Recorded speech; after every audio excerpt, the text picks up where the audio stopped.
Kata Sayyidina Hudzaifah materi pada pertemuan ini, salah satu hadisnya kata beliau, qala Rasulullah sallallahu alaihi wasallam, la tashrabu fi aniyatidz dzahabi wal fiddah.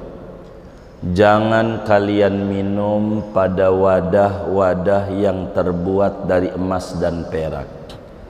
Kalau dikata jangan namanya larangan.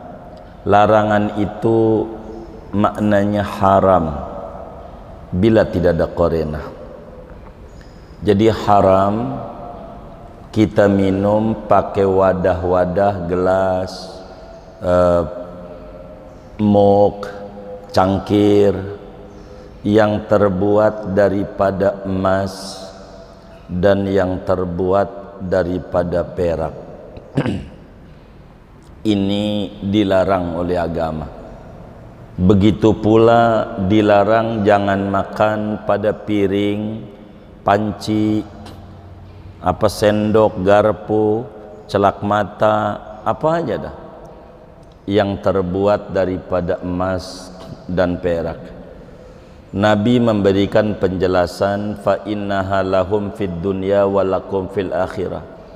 Emas dan perak ini Anda bakal halal kalau di akhirat. Di surga itu nggak ada piring plastik, semuanya dari emas, semuanya dari perak. Emas perak itu semua isi surga, pancinya, termosnya, cangkirnya, apanya saja. Aluminium nggak ada, pokoknya semuanya barang-barang mewah itu yang ada di surga.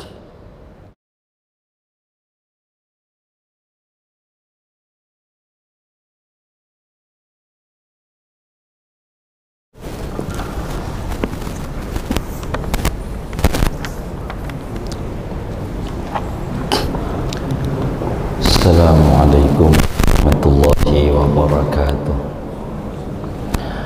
Bismillahirrahmanirrahim. Alhamdulillahi rabbil alamin. Wassalatu wassalamu ala sayyidina Muhammadin wa ala alihi wa sahbihi ajma'in. Amma ba'du.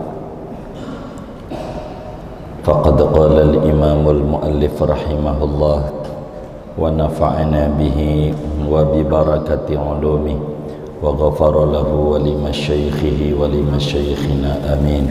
Babul aniyati, adapun ini yaitu bab menerangkan wadah-wadah.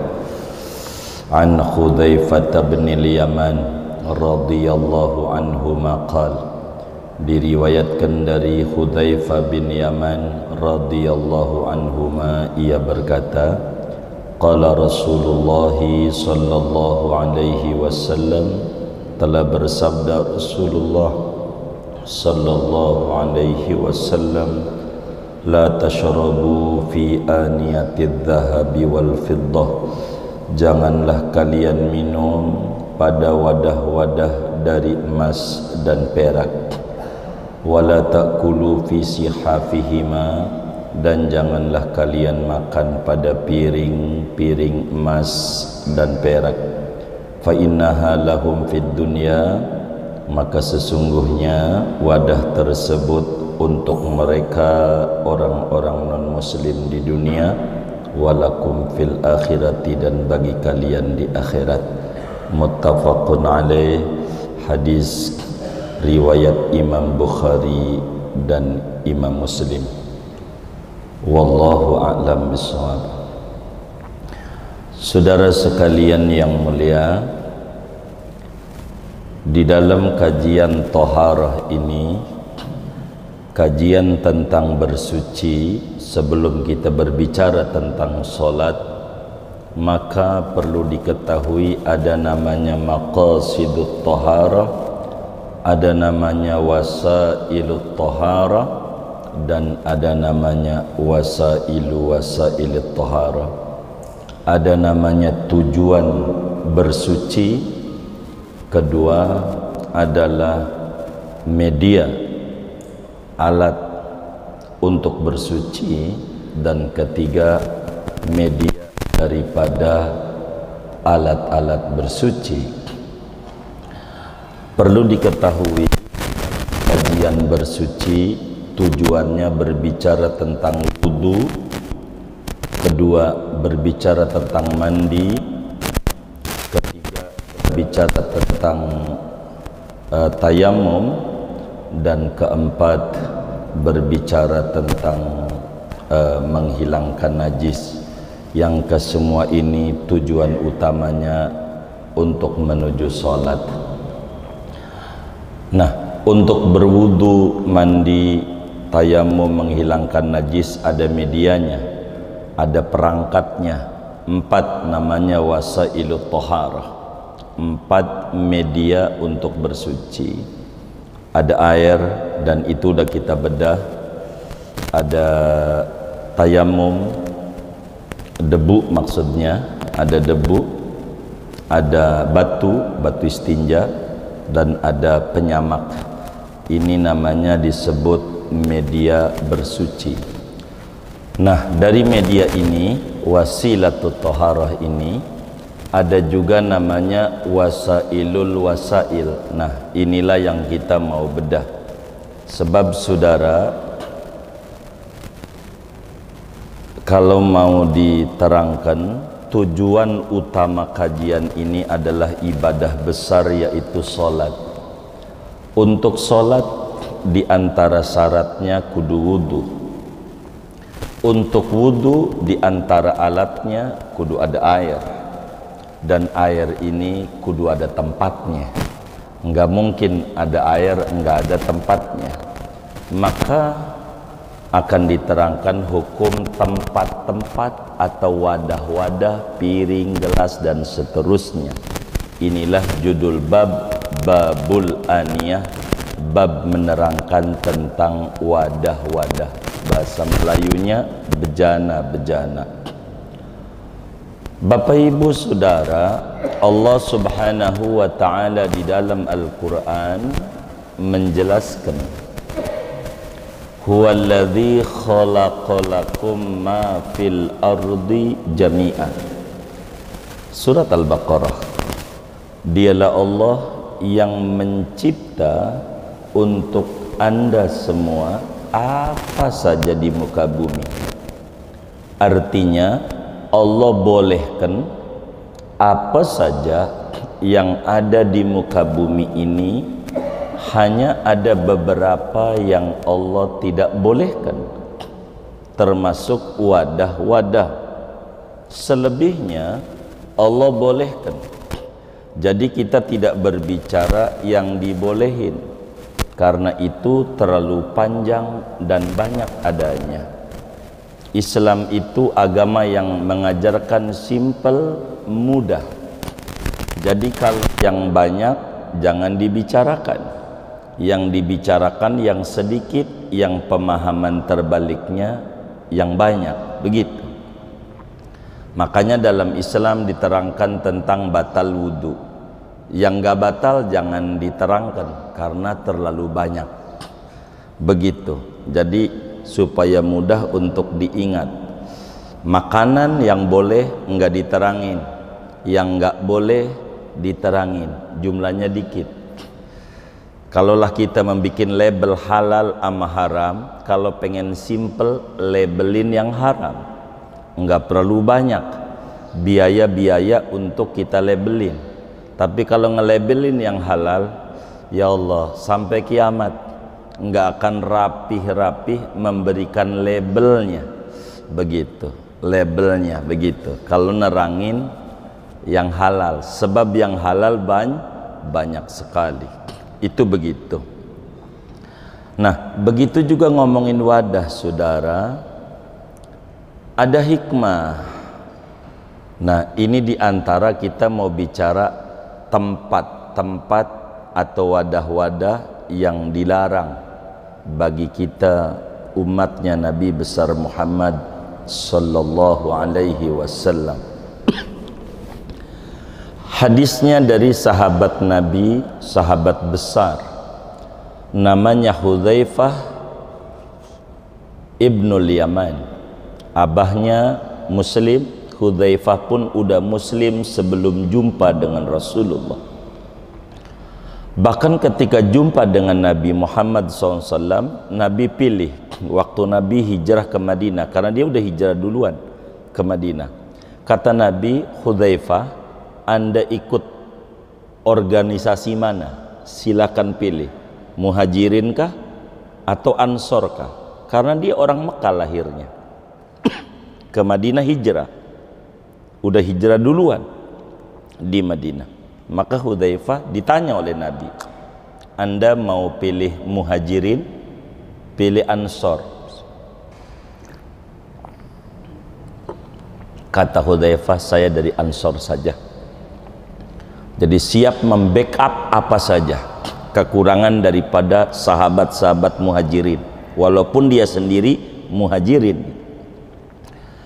Dan Hudzaifah ini digelari oleh para sahabat-sahabat Nabi sahibu sirri Rasulillah, orang yang memegang kuat rahasia-rahasia Rasulullah sallallahu alaihi wasallam. Kalau sama Hudzaifah, Nabi bercerita apa aja, sampai kepada yang hadir di sekeliling Nabi. Sama Hudzaifah bercerita, si ini munafik, dekat doang sama kita, hanya cuman ngintai doang, tidak ikut, hanya mau kumpul-kumpul doang, pengen mengetahui kekuatan kita. Amma Hudzaifah bercerita sampai-sampai Sayyidina Umar bin Khattab radhiyallahu ta'ala an, kalau mau nyolatin jenazah, nanya dulu sama Hudzaifah, Hudzaifah, saya ngimamin enggak ini? Gitu.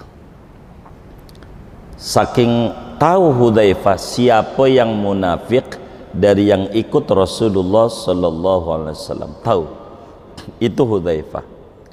Sampai akhirnya dipecat juga Hudzaifah waktu Umar bin Khattab jadi khalifah. Ditanya, adakah pegawai-pegawai saya yang munafik?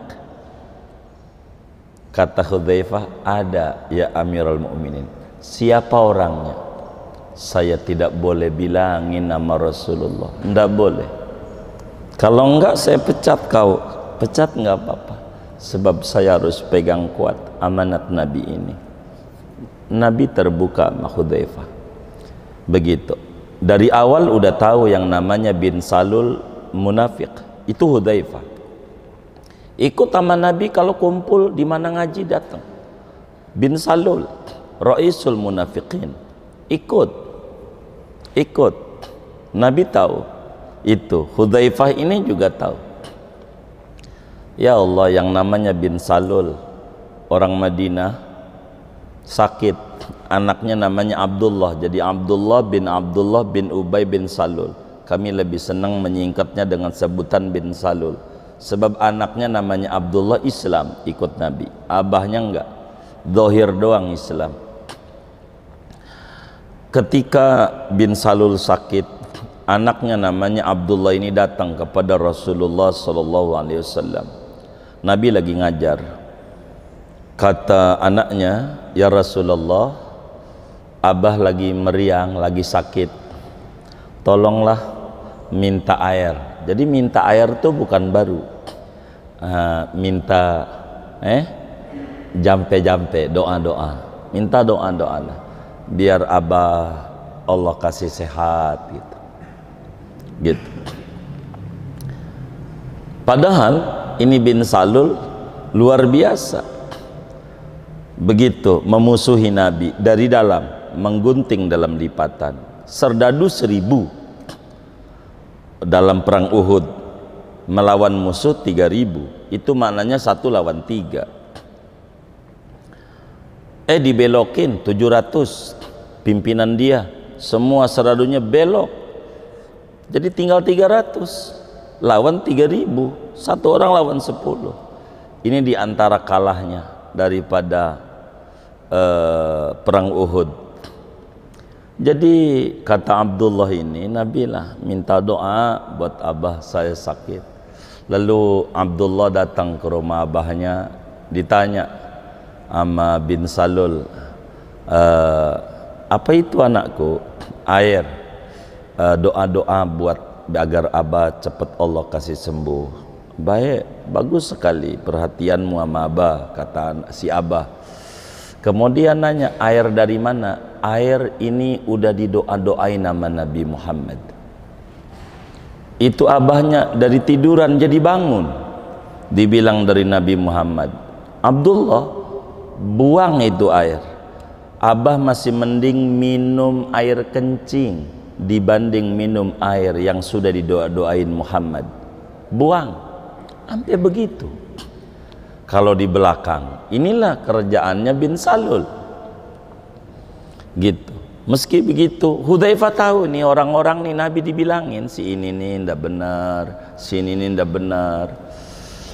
Jadi Hudzaifah nggak pernah bercerita. Perang Uhud itulah banyak orang jadi tahu. Begitu. Anehnya itu bin Salul waktu wafat, sebelum wafat dia udah bayangin bagaimana Mungkar Nakir, kan dia dengar dari pidato-pidatonya Nabi bahwa nanti dikubur ada malaikat Mungkar Nakir. Dia udah berasa, waduh dikubur bahaya saya ngadapin Mungkar Nakir. Kalau masih di atas bumi masih ada yang nolongin, dikubur siapa yang mau nolongin? Begitu dia sadar itu, maka pesenlah sama anaknya Sayyidina Abdullah, Abdullah, kayaknya Abah ini nggak lama lagi meninggal, tolong sampaiin nama Nabi Muhammad, Abah minta dua aja buat Abah. Apaan? Minta baju jubahnya Nabi buat kain kafan Abah. Coba songong nggak? Begitu udah hidup nyusahin Nabi, begitu mati sahabat aja gak berani minta-minta, yang deket sama Nabi lah ini minta. Emang apa Abah ngeri ngadepin Mungkar Nakir? Kalau mau mukul kan ada baju Nabi, kan bisa mundur juga mukulin baju Nabi, bukan mukulin Abah. Pinter juga politiknya ini bin Salul ini. Begitu. Kedua yang dia minta disolatin, yang imamin Nabi, yang imamin. Maka kemudian itu Abdullah sebagai anak bakti sama orang tua, dan inilah hubungan Islam tuh cakepnya. Tidak ada itu yang namanya nggak bakti. Biasalah kita ada orang tua kita agamanya beda, datang acara mereka bukan karena ini, karena hubungan kerabat. Syekh Abdullah bin Bayah ajarkan di dalam fiqhul aqliyat. Maka kemudian itu disampaikan oleh Abdullah kepada abahnya, kepada Nabi. Kata Abdullah, Abah punya wasiat. Nabi, apaan? Minta dikafanin sama jubang kau. Kata sahabat yang lain, Umar, nggak usah. Kalau kata bahasa Betawi, najong yang kayak begitu. Najong, najong itu apa ya? Udah begitu udah bahasanya. Najong yang kayak begitu, kira-kira gitu. Nggak usah gitu. Kata Nabi, timbang jubah, nggak apa-apa, nggak apa-apa. Minta jubah, iya, minta jubah, kasih. Pas yang kedua minta disolatin,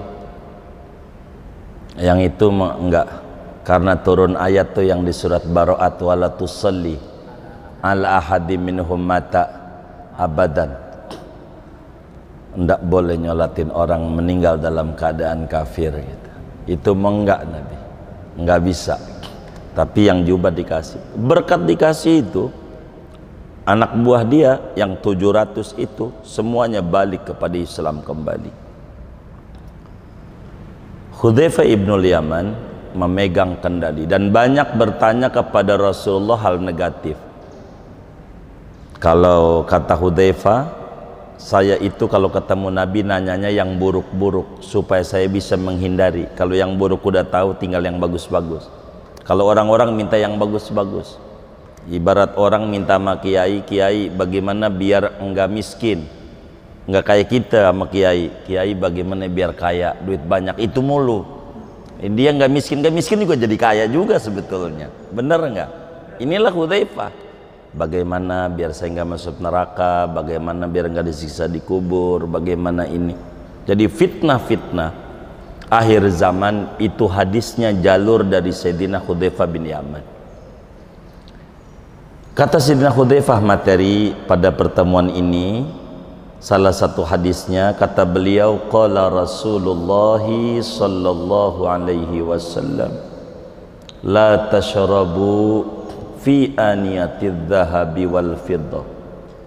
Jangan kalian minum pada wadah-wadah yang terbuat dari emas dan perak. Kalau dikata jangan namanya larangan. Larangan itu maknanya haram bila tidak ada qarinah. Jadi haram kita minum pakai wadah-wadah gelas, mug, cangkir yang terbuat daripada emas dan yang terbuat daripada perak. Ini dilarang oleh agama. Begitu pula dilarang jangan makan pada piring, panci, sendok, garpu, celak mata, apa aja dah yang terbuat daripada emas dan perak. Nabi memberikan penjelasan, fa innaha lahum fid dunya wa lakum fil akhirah. Emas dan perak ini Anda bakal halal kalau di akhirat. Di surga itu nggak ada piring plastik, semuanya dari emas, semuanya dari perak. Emas perak itu semua isi surga, pancinya, termosnya, cangkirnya, apanya saja. Aluminium nggak ada, pokoknya semuanya barang-barang mewah itu yang ada di surga. Tapi itu untuk mereka orang-orang non-muslim di dunia. Artinya betapa Rasulullah sallallahu alaihi wasallam mengingatkan kepada umatnya pentingnya tujuan, bahwa kita di dunia ini pada akhirnya innalillahi wa inna ilaihi raji'un, bahwa kita bakal balik kepada Allah. Dulu kita orang surgawi, Nabi Adam ada di surga dan kita kudu balik ke surga. Maka hal-hal yang menghalangi kita untuk mendapatkan surganya Allah, maka Nabi sampaikan kepada kita, jangan makan walaupun kita kaya raya pakai piringnya dari emas, jangan begitu. Piringnya dari perak, jangan. Kalau kita sih bukan jangan, emang juga gak punya kita mah begitu, yang kayak begitu. Ada emas lakinya dari Jawa ya kan, dikiloin nggak laku ya kan. Emas ini ndak boleh pakai piring emas, piring, sendok, gelas kayak begininya muanya dari emas, dari perak, haram. Sebab tujuan kita itu bagaimana meraih ridha dan surganya Allah. Dan kita di dunia ini hanya sebatas saja, sehingga tidak boleh bersenang-senang melampaui batas. Muslim ada aturan, maka diatur. Maknanya selain yang disebutkan itu boleh. Begitu. Saudara barangkali punya piring dari jamrud, gelas dari jamrud gitu, safir begitu, boleh gitu, walaupun harganya mahal melebihi harga emas, enggak apa-apa.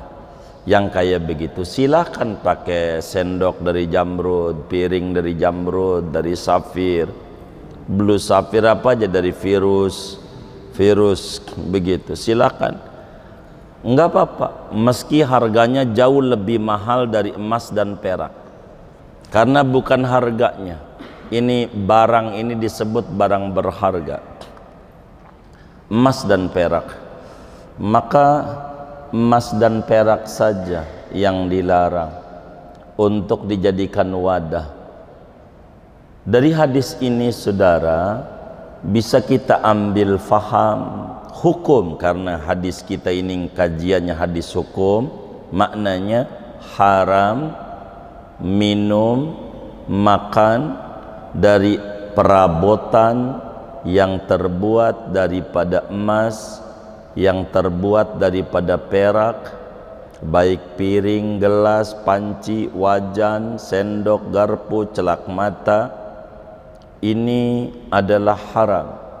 Bahkan Imamun Nawawi di dalam kitab Al-Minhaj, syarah daripada Sahih Muslimnya, menjelaskan ijma semua ulama tentang keharaman makan minum dari wadah emas dan perak, baik dia laki-laki maupun dia perempuan,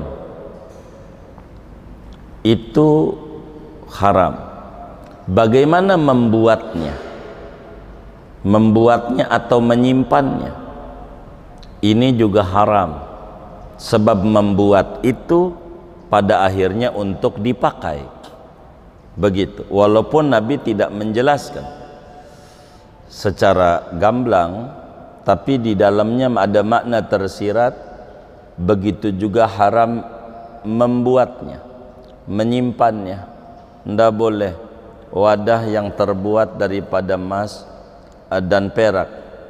Adapun selain daripada emas dan perak, meskipun harganya melampaui harga emas, barangkali ada piring jamrud, barangkali ada gelas dari safir, dari virus, dari apa aja, bacan, begitu. Zaman batu kan begitu, bacan. Ya Allah, kalau zaman batu, jangankan yang nggak ngaji, yang ngaji gosok-gosok juga.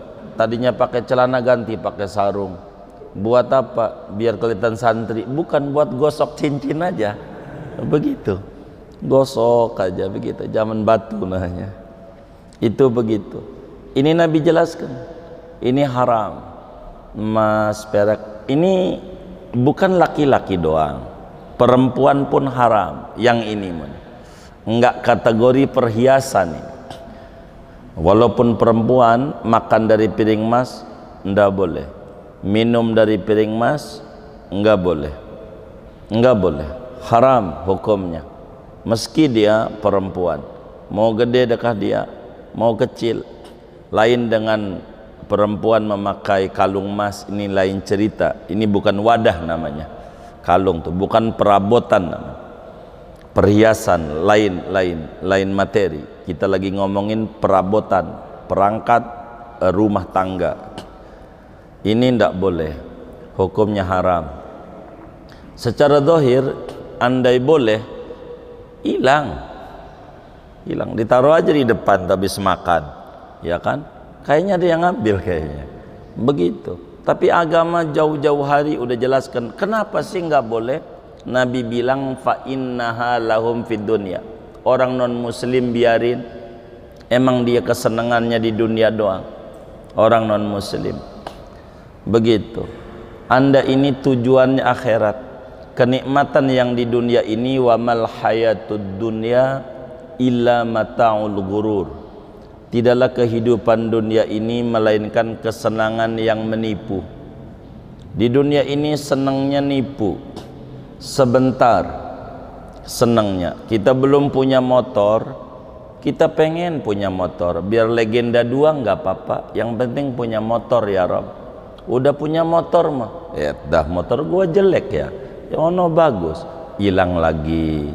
Jadi sebelum dimiliki udah paling cakepnya, tuh begitu. Itu kesenangan dunia. Kayak kita jalan-jalan kemana, ke puncak, ke Bali, kemana, wah girang. Pas mau pulang puyeng, mana jalan macet lagi, ini mahal tahun baruan, tadinya jalan-jalan begitu, sampai basok lah. Dia protes juga sama dia di mobil, dia bilang tuh itu najong banget basok, mahal 50.000, enak juga kagak, begitu kata dia. Enak kagak 50.000, kata temannya. Habis enggak? Habis sih. Kalau kata Muallim Syafi'i Adami, kalau udah masuk perut jangan dikomentari. Shh, begitu kata Muallim, jangan komentar. Udah masuk perut gitu. Tapi mahal. Kalau kedengeran sama yang dagang bakso yang di Pantai Carita, dia bakal ngomong, saya jualan buat yang duitnya banyak. Lu ngapa kagak punya duit lu hiburan kemari? Itu salah lu. Ini emang yang buat orang yang duitnya banyak. Begitu kata dia. Kalau kedengeran yang udah masuk perut mau udah ikhlasin, nggak apa-apa. Begitu, kayak begitu, jangan diomeli.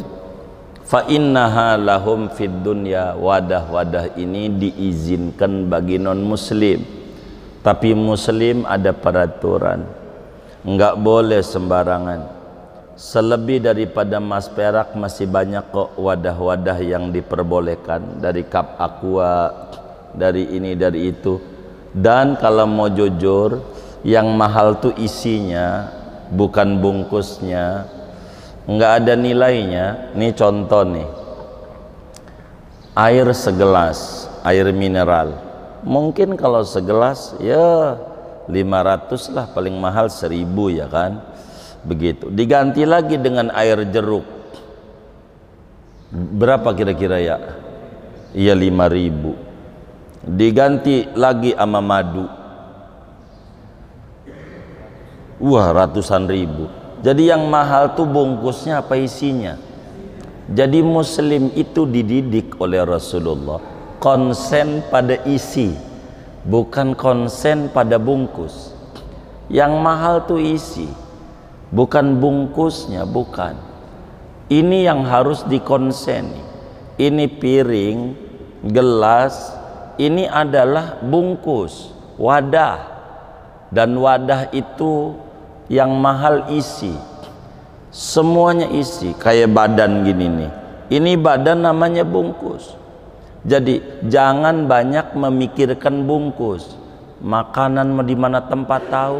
Ono di Joglono ada sayur asem, temu aja. Lewat tiga kembangan, ada kepala kakap tuh, kembangan kepala kakap, ada aja dia tahu kemana tempat. Tapi majelis ilmu samping rumahnya kadang kagak tahu dia. Jadi tahunya makan mulu makan. Padahal makanan badan ini bungkus. Yang mahal tuh ruh yang mahal. Yang mahal tuh ruh. Maka Nabi bilang fa innaha lahum fid dunya. Maka ini wadah-wadah ini untuk mereka di dunia. Walakum fil akhirah. Nanti sabar, Anda di akhirat banyak keindahan-keindahan melebihi daripada apa yang Anda bayangkan di dunia ini. Anda sabar. Begitulah muslim di dunia. Diatur dalam tatanan kehidupan, dapur saja di dapur. Ini dituliskan oleh pengarang kitab kita ini, oleh Imam Ibnu Hajar Al-Asqalani di dalam bab ini. Begitu, berbicara tentang keharaman kita berwudu, keharaman kita mandi, keharaman kita menghilangkan najis dengan menggunakan wadah-wadah, gayung, segalanya yang terbuat daripada emas, yang terbuat daripada perak. Ini dilarang oleh agama. Sehingga maksudnya ada namanya mafhum mukhalafah. Mafhum mukhalafah ini pemahaman terbalik. Orang kalau tidak memahami pemahaman terbalik akan terjebak sama kata-kata. Contoh, yang tidak berkepentingan dilarang masuk. Itu ada pemahaman terbaliknya, yang berkepentingan boleh masuk. Itu maknanya, bukan semuanya yang dilarang. Begitulah orang kalau tidak memahami hadis Nabi semacam begini yang ada di Bukhari, di Muslim. Man ahdatsa fi amrina hadza ma laysa minhu fahuwa rad. Siapa orang yang mengadakan hal baru dalam agama ini yang tidak punya dalil dari agama, maka itu ditolak. Siapa yang mengadakan sesuatu yang baru dalam Islam yang tidak punya dalil dari Islam, itu ditolak. Orang harus pahami pemahaman terbaliknya. Apa pemahaman terbaliknya? Siapa yang mengadakan hal baru namun punya dalil dari agama, maka tidak ditolak. Begitu. Yang penting ada dalil. Begitu. Kayak arisan. Nabi arisan enggak? Kan ada arisan karyawan mercubuana. Suka ada juga itu.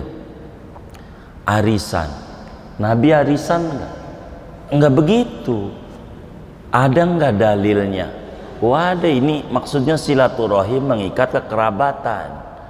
Biar silaturahimnya terjaga. Oh, tujuannya silaturahim. Nah, itu yang dikomentari oleh Islam, bukan judulnya.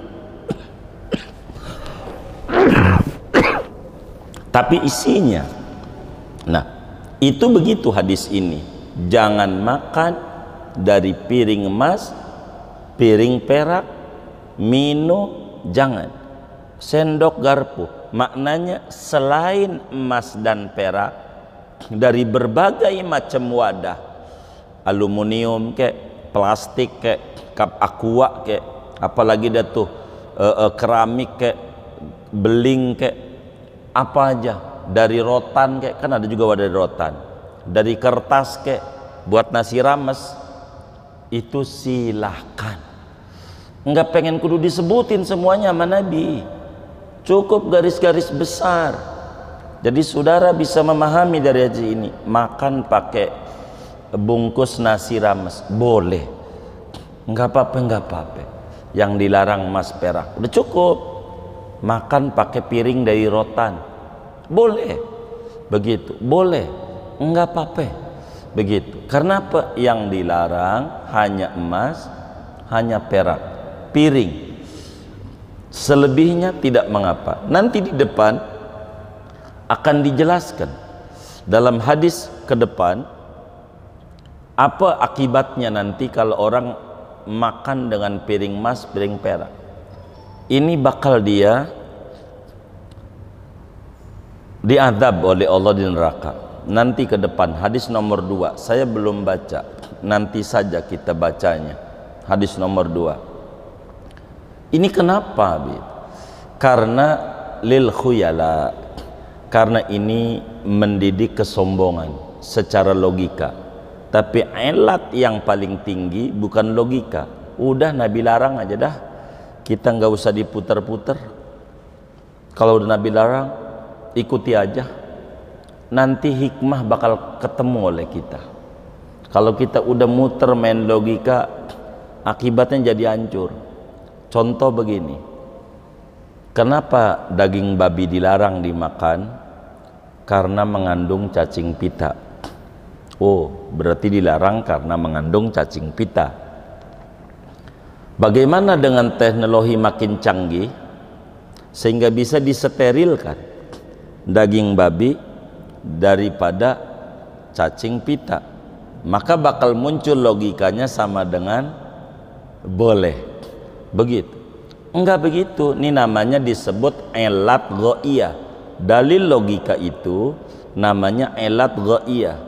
Elat penunjang, sekunder. Al-illatul ghaiyatu la tusbitul hukma. Elat ghaiyah itu tidak bisa untuk menetapkan hukum. Contoh lampu merah, traffic light. Itu lampu merah dibuat untuk tidak terjadi tabrakan. Bila ini menjadi satu alasan biar tidak terjadi tabrakan, maka logikanya di depan kita sekilo nggak ada mobil, kanan nggak ada, kiri nggak ada, kita lewat lagi merah, ditangkap nggak? Ditangkap nggak? Kan nggak terjadi tabrakan. Kenapa ditangkap? Ditangkap nggak kira-kira? Hah? Lagi merah kita lewat, ditangkap nggak? Kedengeran gak ini ya? Ditangkap nggak? Kenapa ditangkap? Hah? Sudah menjadi peraturan. Begitu. Jadi mau mengandung cacing pita kayak mau kagak kayak udah jadi peraturan. Mau sombong kayak mau kagak kayak, piring emas, piring perak, gelas emas, sendok, garpu, celak mata atau apa saja yang dari emas perak dilarang. Hikmah pelan-pelan kita akan mengerti. Pelan-pelan. selebihnya masih banyak yang diboleh. Jadi jangan kita mengomentari yang boleh, yang dilarang aja belum banyak kita komentari, begitu. Itu yang kayak begitu, akhirnya menjadi kita puyeng.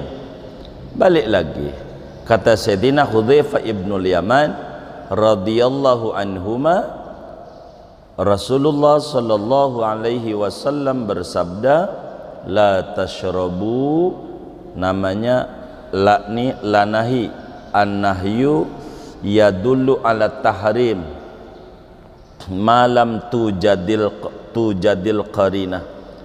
Larangan itu di dalam usul fiqihnya mengindikasikan haram selama tidak ada qarinah yang memalingkan, begitu. Jadi haram minum, makan menggunakan wadah-wadah dari emas dan perak, piring dari emas dan perak, sama ada itu emas murni atau masih ada campurannya dengan perak, sama itu dia laki-laki, sama itu dia perempuan, sama dia orang gede, sama dia bocah, itu semuanya dilarang. Pokoknya ala jami'i wujuhil isti'mal, seluruh cara-cara memakai. Apa kek?